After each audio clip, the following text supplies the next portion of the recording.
Hello ladies and gentlemen of YouTube, my name is Kanka the Great, coming at you with another YouTube worthy video. Today we're looking at the Silver Waste RIBA chest farm.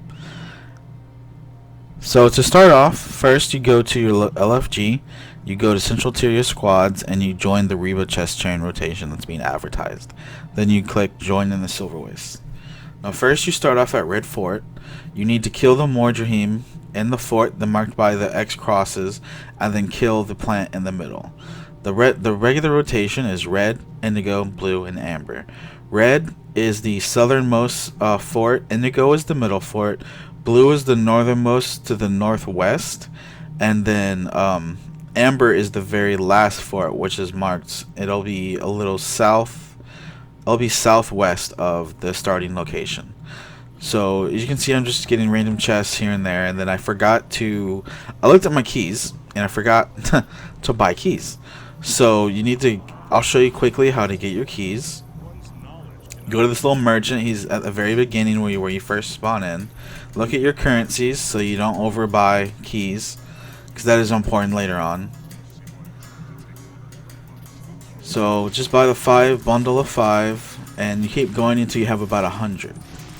Once you have 100, click on the second tab and buy the bags of stolen goods.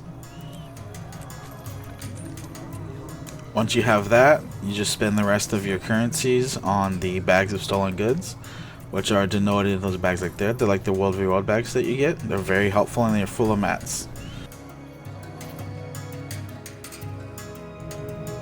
So now back to our rotation. I made it in 8 times speed. You will see random chests pop up from time to time. It doesn't halt your gold per hour to get those. Kill the random veterans that do spawn. As you can see, I'm just getting veterans and chests from here and there. And as you will see, I do end up tagging up for this event. Our tag disappeared, and he or she had to go to sleep because it was actually pretty early in the morning. So that's going back to red, and then we're moving to indigo, so that's still red right now. On to indigo. Indigo is cleared.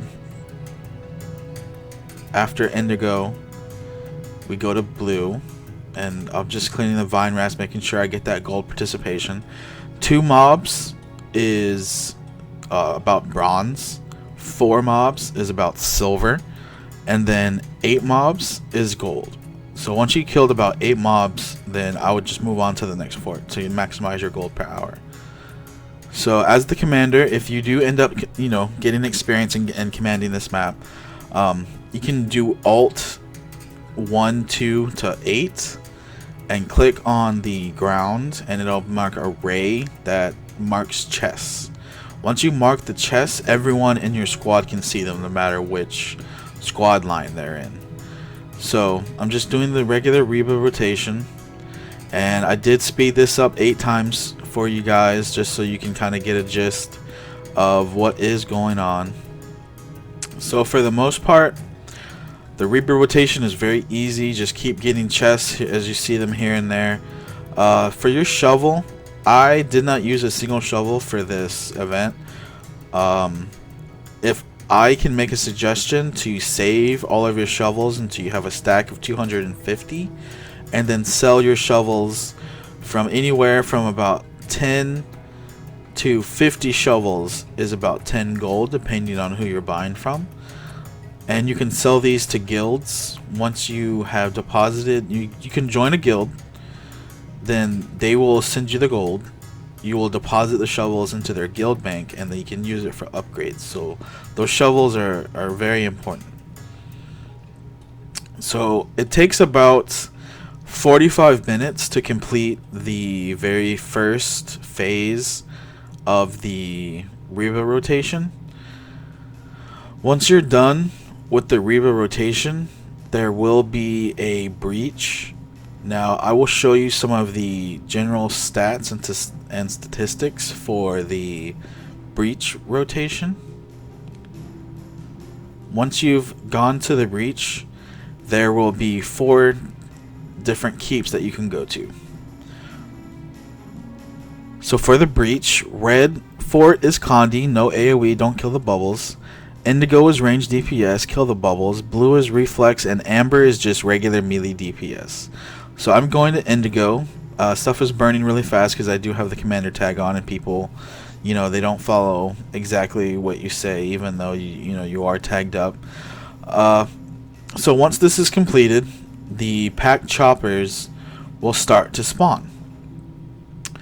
Once the pack choppers start to spawn in the south lane, there's 3 lanes: south lane, mid lane, and north lane. In south lane, melee DPS no more than 10. Mid lane uses reflex. North lane uses range DPS. And in north lane, make sure you kill the flowers. And once people call up or jump, then make sure you jump on top of the flowers. Now the flowers keep you from getting the PB AoE that the boss likes to throw out. So as you can see, we're trying to clean up the ammo. Now you can get ammo by dodge rolling into the tree. I like to dodge roll and jump, so it's just easier, and you have to hit the tree with your dodge roll in order for the little ammo. It's like they're like coconuts for the ammo to spawn. So once you've done this, you just burn the boss down. Now each boss is slightly different than the next one, so that was up right there where I got on top of the flower to avoid the AoE. Now the AoE will one-shot you no matter what class you are or where you're going. So now we start the chest farm, and this is the picture for all the chests are that they spawn by Spate. So now follow the commander and the Zerg in order to maximize your chests per hour. Now chests do despawn. I believe they despawn once every 2 to 3 minutes. The longest I've ever had a chest up was about maybe 3 to 4 minutes. I don't know exactly because I wasn't paying attention at the time, but you have 18 minutes to fully complete this phase until the new phase starts. So now we're going through Camp Resolve, which is the camp that you spawn in. I'm marking all of the chests, and if you want to, you can just follow the commander, or you can mimic where I'm going right now. The chests do spawn in one of 2 to 3 different locations for each rotation that you're doing. So every rotation will have a different spawn point. So that's the champion Mordraheim. We saw the wolf and the tendril. So normally it goes wolf, tendril, husk. There is no more thrasher. And after the husk, you start the rotation over again. Legendaries do spawn sometimes. The only legendary I would ignore is the Scorpion legendary. They call him BSB or Bobby. So if you hear your commander say ignore Bobby or ignore BSB, then that is the mob that you ignore. So now champ trains do spawn twice per run. So first it's wolf, tendril, then the husk, but after you do the rotation, it's just easier to do tendril, wolf, husk, thrasher. So after you've done the initial champ train and you're 100% done with that, you go down to the nightmare keys. So you can either go on your mount, which I do recommend. I just hit the flower by accident. So once you are in mounted state, once you get close to the little nightmare demon guys, use your dodge on your mount, and every one key gives about 3 nightmare seed pods. So every nightmare seed pod has gear, and it has mats in it as well. So once you've completed that, you fill up your keys again for the next run. So just go to your currencies, make sure you're on the bandit skeleton keys, and buy the keys until you have about 100, and then spend the rest of your initial currencies on the bags. Every 10 currencies is 1 bag. So now we're on the salvage and sell part of the video, where I will show you kind of the loot that you can expect. So separate it into orange bags. Orange bags are affected by magic finds, so that is the embroidery pouches and the nightmare seed pods. So open the regular mats and gear bags on a level 80 character so you can receive the best mats and salvage your shells for the amberite. I'll show you a little trick with the amberite since you can't sell them on the TP since no one actually buys them. So for that, just keep salvaging everything on your level 80 character. Do all your gear on the level 80 character, and I'll show you a trick when I get on my low level warrior. So level 49 to 53 gives anywhere from tier 5 to tier 6 mats.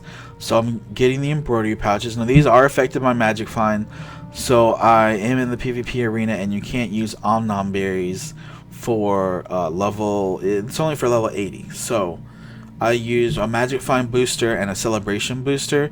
You can use more boosters. There are guides on how to get maximum magic finds, and this is my alt account, so my magic find does go up from time to time. So just open the embroidery pouches just like you would, and that marked the little orange exotic piece that you can get. So the myth was that you can't get exotics from opening these on level 80 level 50 characters, which is not true. You can 100% get the exotics on your characters. So now you just go to the TP. Now once you're at the TP, sell all of your mats on the listed price. You can see sometimes and the trick with the amberite is just you vendor it at the NPC. You get about 1 gold and 15 silver. So that has been my guide. Thank you for watching. So just remember, for the rotation, red, indigo, blue, amber. For the breach phase, red is Condi, indigo is range DPS, blue is reflex, and amber is melee DPS. For the boss phase, south is melee DPS, no more than 10. Mid is reflex, and then north lane is range DPS. Remember to go on the flowers. Remember to log in on your level 50 character that you've created, and to open your bags affected by magic find so you don't get ascended mats. Thank you very much for watching. My name's been Kanka the Great. Hope this helps you out with your farming to get your legendaries. Peace out.